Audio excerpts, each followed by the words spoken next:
Welcome to another edition of the NCBI podcast. I'm June Tinsley, Head of Communications and Advocacy with NCBI, and I'm joined today by Robert Thompson, who is a service user of NCBI and is now retired. So welcome, Robert, and thanks for joining us. Hello, and thank you for having me on. I suppose just to outline to our listeners, would you mind just telling us a little bit about yourself? Yes, I am currently retired. I worked all my life as what most people regard as a normal job. I worked in the insurance business and didn't have any sight problems other than perhaps a weak right eye. I drove a car as part of my work for a good number of years, and towards the end of the 1990s, my sight was losing a bit, but I was still driving and still working. And I then coming towards the more end of my career, although I retired a little bit early, primarily because I was having to go to meetings when lots of figures and information was put in front of you and you were expected to read them in a hurry. And I was just that bit slow at that sort of stuff. So I was struggling with that. And besides, I had 37 years done at that stage. So I did a deal with my employer and got early retirement, which was very welcome at the time. Now, having done that, at that stage, I had to give up driving. My sight was giving me that much difficulty, all right. But then I did some consultancy work. Having worked in the insurance industry, in the claims area in particular, I did some consultancy work for the Motor Insurers Bureau of Ireland and worked there for another 5 or 6 years, at which time I still wasn't able to drive. I was able to manage other things quite normally, really. But then the big hit came in 2007. When I say a big hit, it didn't happen overnight. It happened over a period of about 2 months, which to me was quite sudden. But my sight went from a level of being able to read to not being able to read, from being able to watch TV to not being able to watch TV, to not being able to see buses coming, and things like that. So that was a major event in my life at that stage, and that changed the course of my life from there. 2 months is a very short period of time, to be fair. So tell us, how did you adjust to that? Well, initially it hit me like a ton of bricks because I lived a fairly active life, and I was suddenly confronted with not being able to do normal things. And I went through a time of I suppose depression and adjustment to that, but over time I did get on top of it. I suppose one of the things that turned my whole focus was to begin to think of things that I was able to do beforehand that I might still be able to continue doing.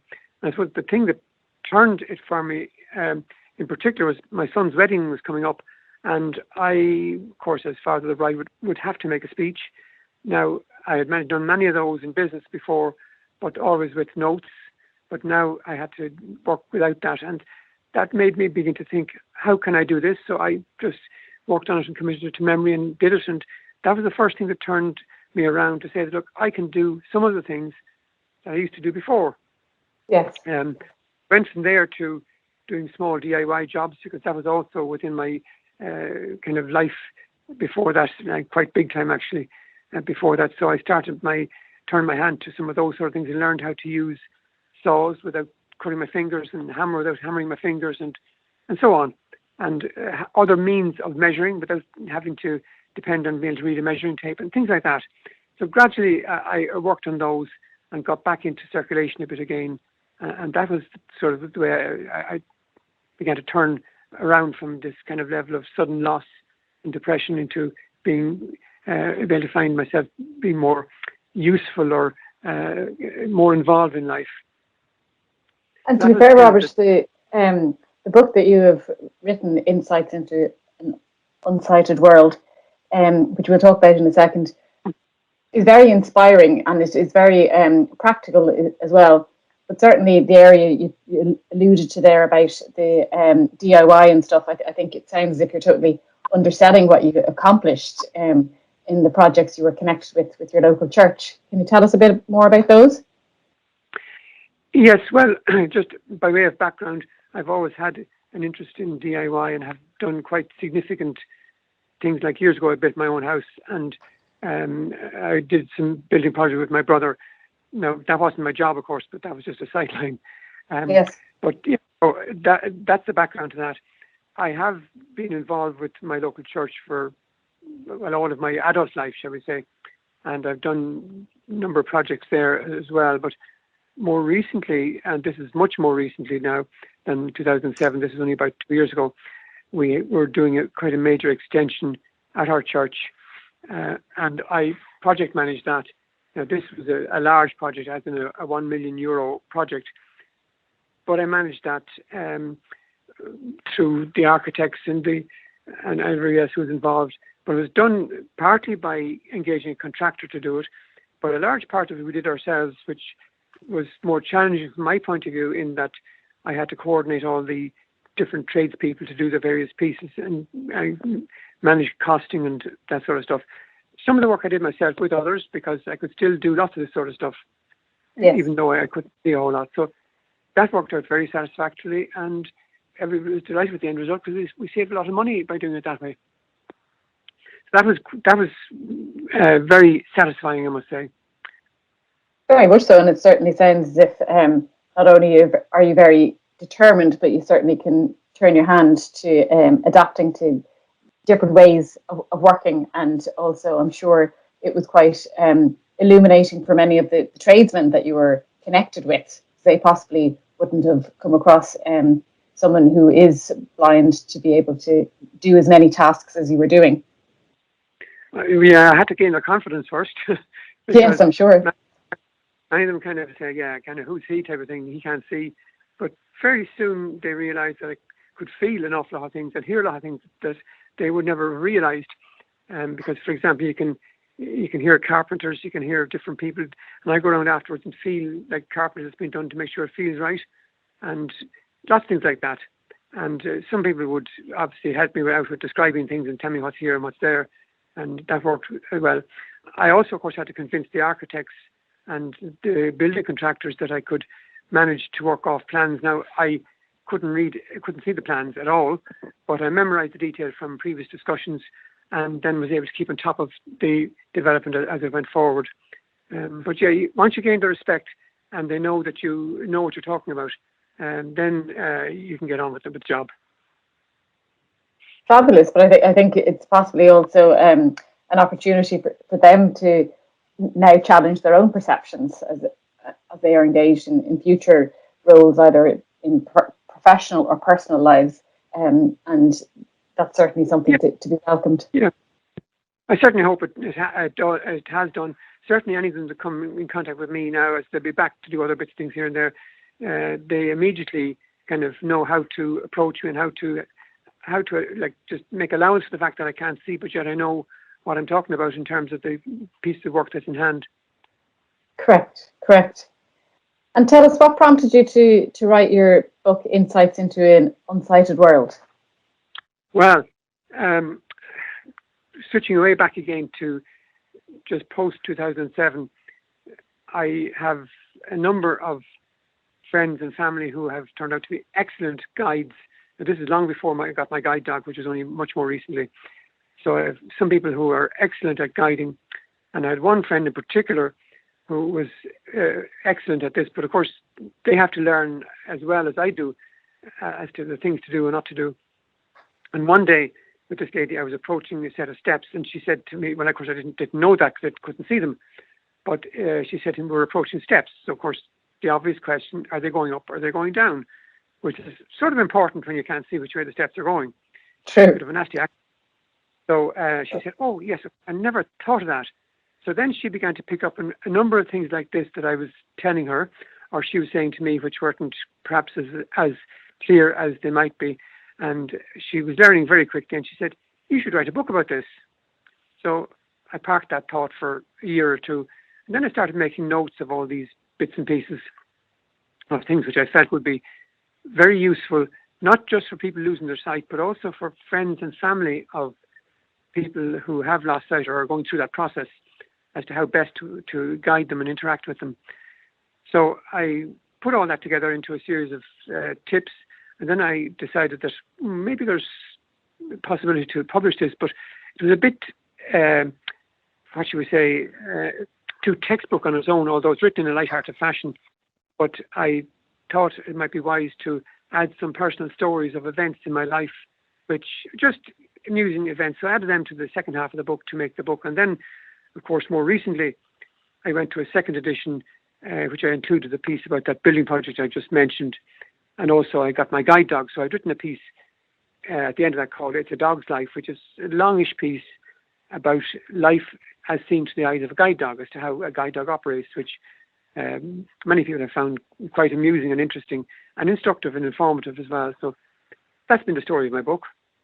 Yeah, to be fair, the tone of the book is very informative yet informal, and I suppose that's what's so enjoyable about it, because not only does it provide those kind of tips on how you can interact with people who are blind and vision impaired and their guide dogs, but also peppered throughout it is obviously your own personal experience, and I suppose that's what's so human about it. I suppose my next question really would be in terms of, is there any particular advice you'd give to somebody who has recently received a diagnosis of sight loss? Yeah, well, I suppose it depends on whether this is sudden loss, as in immediate loss, or over time. My sight deteriorated from that first time in 2007 to where it is the moment, from being able to see bits at that time to pretty well nothing now. So I had the advantage of learning as I went along. But if that's your situation, then I would say that all is not lost. There's plenty that people can turn their hand to. I would think in particular, I would encourage people to think of the things that they used to be able to do or used to like doing or be good at before they lost their sight, and see, are there ways in which you can adapt to do that? Now, clearly, if you liked driving, you won't be able to drive anymore, but there are lots of things, like I was able to adapt some of my DIY stuff to be able to continue doing it. I'd say focus quite a lot of energy on that.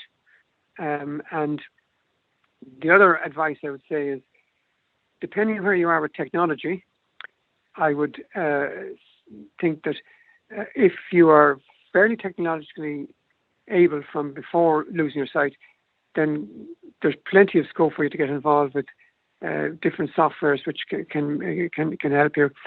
NCBI have been very good about this, in that they're well on top of all of the developments and everything that's going on in the modern technological world, and will help and give advice on that, which I found good.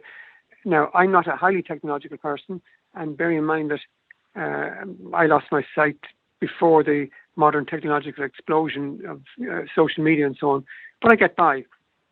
But I would say that even if you don't have any wonderful level of technological skill, there are lots of things that you can learn to do and use.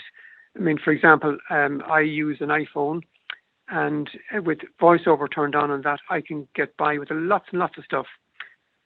But I would say also, for anybody who wants to go to their PC, there's things like NVDA and JAWS, which are hugely beneficial in assisting with working through lots of normal stuff. If you're in the process of just losing sight, you can still see some. There's a product called Zoom Text, again, which NCBI can help you get, which can help you maximize the use of this, whatever sight you have left. But if it gets beyond that, then you need to probably consider NVDA, which is free. JAWS you'll have to purchase, and I have both in mine, and I'd actually defer to or default to NVDA probably most of the time. So they're the sort of bits of advice. Two basic things. One is technology, and the other is adapting your pre-sight loss skills in whatever way you can. They're probably the two most significant pieces of advice I could give. Oh, sorry, and possibly one other, if I may. And, of course. Yeah, because using a mobility cane is hugely beneficial for two reasons. One is that it makes the world at large realize that you cannot see them, and they're going to have to make some adjustments, particularly out in the footpath. But particularly, I used a mobility cane for probably most of 10 years, I think, before I got my guide dog, and I found it wonderful for getting around. But in particular, to alert other people and make you feel as though you're not doing something silly, because actions, if you're blind and doing certain things without a cane in your hand, you could look a little bit silly, kind of groping around for something. Whereas if you have a cane in your hand, people immediately know that this person can't see, and it also gets an easy way of getting assistance as well if you need it. So that is a psychological hurdle for some people, but if that is a hurdle for somebody, I would say do everything you possibly can to overcome your kind of resistance to it and get using it. But once you get using it, you wonder why you ever did without it. So that's just one of the pieces of advice I give. And thank you for that. And certainly NCBI can offer assistance to anybody who is interested in using a long cane, and can offer long cane training in that regard to maximise people's independence. And I suppose that the last question, Robert, I'd be interested in asking you is just in connection with your guide dog, Rona, and how much of a difference that has made to your life. You mentioned you have only had Rona for the last number of years, but what kind of improvements has that made for you? It has made me much more mobile in getting around, in that I don't have to depend on my cane, in that with my cane I would have a fair few bumps with things. It depends how well you use it. But in general, you can avoid poles and all sorts of obstacles like that. But the dog is 100% effective on that. In 2 years, I've only had one bump with the dog, whereas getting around with a cane, I could have had several. So yes. She's excellent at that, finding curb edges. And in general, just my confidence of walking around, I can walk around more freely, in that I don't have to kind of worry about every step. I could actually, well, I can't see now anyway, but I am walking blind, to make just in that I just don't see where I'm going. So I can walk quite confidently with the dog and know that I don't have to worry about bumping into something, whereas the cane, I had to find it. That was a significant difference. So, yeah, and there are lots of ways in which the dog kind of understands how to get me around, finding curb edges and turning left and turning right and all that sort of stuff. So that makes life just much more, when I'm out and about, much more, shall we say, fluid for walking. Great. And obviously, not only does she ensure that you navigate safely and confidently, but it maximises your independence as well. So you're out and about. And I suppose just to encourage listeners to jump onto the NCBI website to avail of Robert's book. Again, it's called Insights into an Unsighted World, and does provide a list of tips to family members and to friends on how to interact with people who are blind and vision impaired, and then gives insights into Robert's own experiences. But for now, Robert, can I thank you very much for participating in our podcast, and to encourage anybody who is listening that if they wish to avail of NCBI services, as always, they can call the info line 1850 33 43 53. Many thanks, Robert. Okay, thank you.